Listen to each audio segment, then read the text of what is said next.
Un importante foro se llevó a cabo en la Universidad de La Sabana acerca de la integración regional entre Bogotá y Cundinamarca. Bueno, en este momento nos encontramos con Edgar Cataño Sánchez, coordinador nacional de programas de Colombia de la ONU. Bienvenido a las cámaras de APRECOS del municipio de Zipaquirá. Y bueno, usted en su conferencia nos estaba hablando acerca de la observación urbana, estratificación, seguridad alimentaria. ¿Cómo podemos mirar en el siglo XXI las ciudades aquí en Colombia? Bueno, muchas gracias y para empezar, digamos que hay que pensar desde lo local, como todo.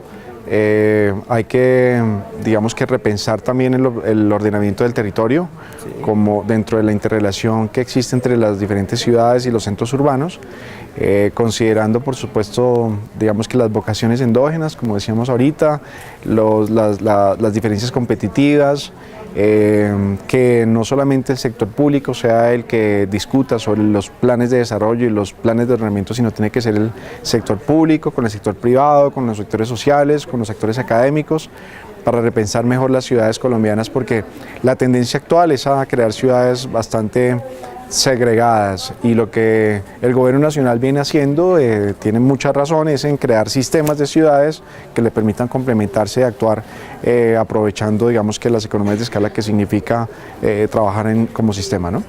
¿Estas alianzas entre público-privadas se pueden hacer en Colombia? En efecto. En esos momentos. Sí, ya existe una norma, una legislación que lo permite, pero más allá del desarrollar, digamos, que instrumentos que permitan hacer esas intervenciones, se trata de repensar los territorios desde la perspectiva privada a la perspectiva pública para poder consolidar una visión de largo plazo de los territorios. Que los alcaldes que vengan vayan de acuerdo a esa visión y no cada alcalde traiga su propia, obviamente con las derivaciones políticas que eso signifique, pero manteniendo una estructura y estar de acuerdo en lo fundamental, como se decía. Los municipios que rodean en sí las capitales de Colombia, por ejemplo los municipios de La Sabana que están rodeando Bogotá, en sus planes de ordenamiento territorial deben ir por la misma línea de Bogotá, la misma línea de desarrollo. No necesariamente, pero sí es importante considerar temas como el ordenamiento a partir del agua, de las fuentes hídricas, eso es muy importante. Es importante involucrar en los instrumentos de ordenamiento territorial el tema de la gestión de riesgos, los temas de mitigación y adaptación al cambio climático, que no es solamente un tema ambiental, es un tema de competitividad, es un tema de oportunidades para la gente. Se tienen que considerar en ese ordenamiento. Y si uno está leyendo su plan de ordenamiento territorial como municipio, debería pensar un poco más allá y pensar en desarrollar un plan de ordenamiento también que tenga que ver con el resto, digamos, de su entorno. Hoy en día, repito, los municipios ni los territorios compiten solos o ensimismados, sino que tienen posibilidades de competir y de construir condiciones de desarrollo para la gente o los que los habitan a partir de la interrelación y de las asociatividades y los partenariados que se generan entre los municipios y entre los actores del territorio, incluyendo actores privados, actores sociales, actores académicos, que permitan construir ciudades y regiones más sostenibles y sustentables. También en Colombia hay una mirada muy segregada de los niveles socioeconómicos. Aquí se mira por estratos. Hace poco el alcalde Gustavo Petro dijo que debe desaparecer esos modelos en Colombia, que creo, según él es el único país en el mundo que lo sigue teniendo. ¿Usted qué piensa acerca de eso? Estamos de acuerdo en algo muy básico. Pensamos que los centros urbanos son los centros a donde está llegando la mayor cantidad de población. Si seguimos creando ciudades segregadas, va a llegar un momento en que se van a generar nuevos conflictos. Lo importante es entender las tendencias también globales, y las tendencias globales llaman a integrar, y no estamos hablando, como se viene hablando, de mezclar estratos en un mismo edificio, ni más faltaba, porque al final el mercado mismo va a lograr darle un ordenamiento a eso. Pero sí se trata de construir ciudades a partir de equipamientos urbanos, donde por ejemplo las mujeres que tienen un gran rol que jugar en los temas de desarrollo urbano, no tengan que viajar 2 horas para una atención de una casa, por ejemplo. Hablemos de las empleadas domésticas nomás. Eso es absolutamente tener ciudades quebradas y que no van a generar más competitividad. Si queremos tener ciudades más competitivas, donde los servicios públicos puedan ser mejor utilizados, más optimizados, donde se disminuyan esos costos para en términos de la canasta familiar, es importante también generar situaciones de densificación, aprovechar los centros históricos y poder ir, digamos que, desagregando este desarrollo ya para finalmente poder hacer una adecuada integración urbano-regional. Bueno, en este momento nos encontramos con el arquitecto Javier González. Bienvenido a las cámaras de Aprecruz de Zipaquirá, Muchas gracias. Dinamarca. Gracias Bueno, usted tenía una conferencia dentro del foro que se llama Territorio Región, la ciudad dentro de la naturaleza. Sí. Primero, me gustaría que nos aclarara qué es la identidad urbana que se explicaba en este foro. Bueno, la idea de integrar la ciudad en la naturaleza es un poco el contraste con lo que se hizo históricamente, que era traer la naturaleza como una muestra y colocarla en partes dentro de la ciudad. Seguramente es lo que tenga ya hecho Bogotá, pero yo hablaba del caso de Nueva York, donde está Central Park, que es un parque fenomenal, pero que es un pedazo de naturaleza que parece realmente natural, pero que está puesto encima de una ciudad que era un mar de cemento. O sea, que no era, en lugar de buscar la forma en que la ciudad crezca sobre lo que ya tiene. En el caso puntual de Bogotá, por ejemplo, hay una forma como de ignorar que esta ciudad era un bañado constante, básicamente. Era alrededor un sistema de ríos, habían varios ríos que eran realmente muy verdes y que juntaban el agua que bajaba de las lluvias, que la tierra no drena porque son mucho más arcillosas, tienen las napas freáticas muy altas. Hay un montón de temas que tienen que tenerse en cuenta y que la ciudad de alguna forma lo ha ignorado siempre. Los canales quedan de espaldas y están tapeados con cemento de los dos costados y no tienen no hay como una integración. Es un ignorar completamente el paisaje.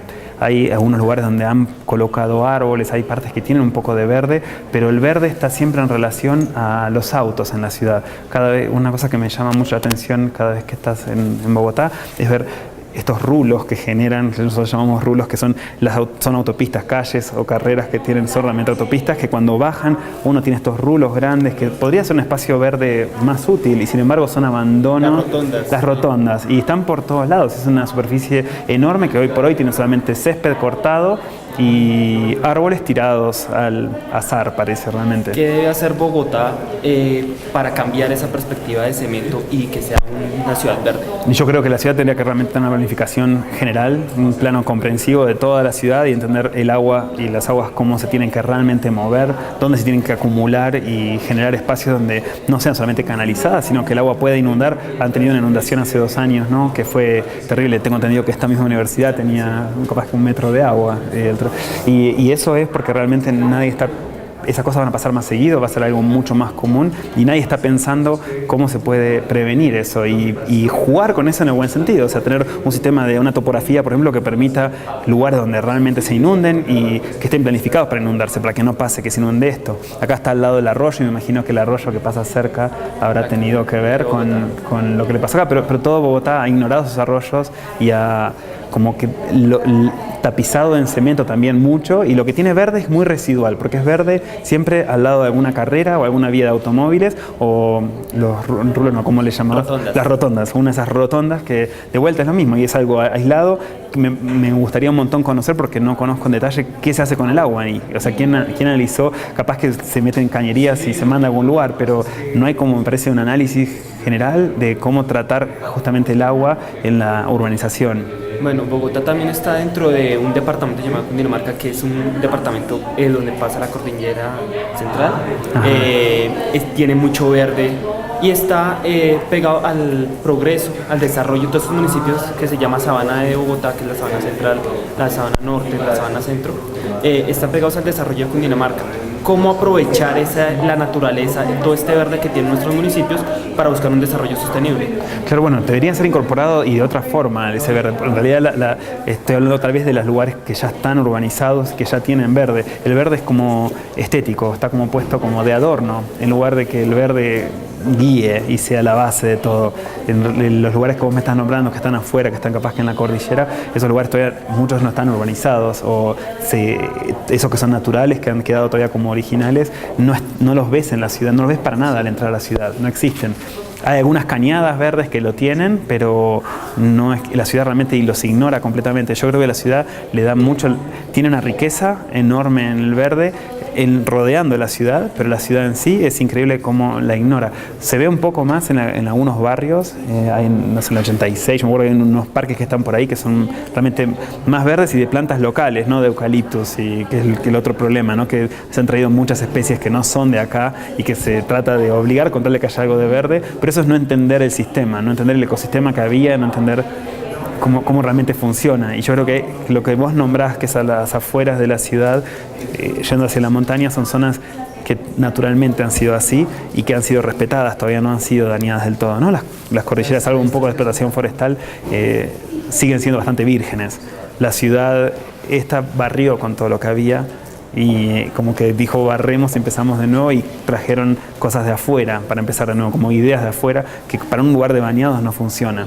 ¿Cuál es el papel de los gobiernos, tanto municipales, departamentales, nacionales, la presidencia, para buscar ese desarrollo verde dentro del país? Tendrían que realmente buscar la forma de dar incentivos con eso, una forma en que realmente trabaja, porque es financiar un sistema, quizás a veces es más caro la parte inicial. Una vez que la cosa funciona, va a seguir. Una vez que la cosa ya anda, quizás no es tan caro, pero poder traer la idea a veces nueva cuesta. Y por ejemplo, hacer techos verdes es algo muy lógico, pero porque si hubieran techos verdes retendrían el agua cuando llueve y capaz que habría menos, como escorrentía, habría menos inundación. De alguna forma como logra hacer eso, pero el techo verde cuesta dinero. Entonces, si no se buscan que el Estado de alguna forma incentive con reducciones impositivas o dando préstamos, o buscar una forma de que eso ayude a la gente a hacerlo, no lo va a hacer. Yo creo que el Estado tendría que tener guías claras como que la ciudad, los ayuntamientos deberían tener guías como más claras que cubran este tema ecológico. Hasta ahora no lo tienen. Tienen un poco guías, pero son muy ambiguas, no son como puntuales. Deberían ser mucho más puntuales.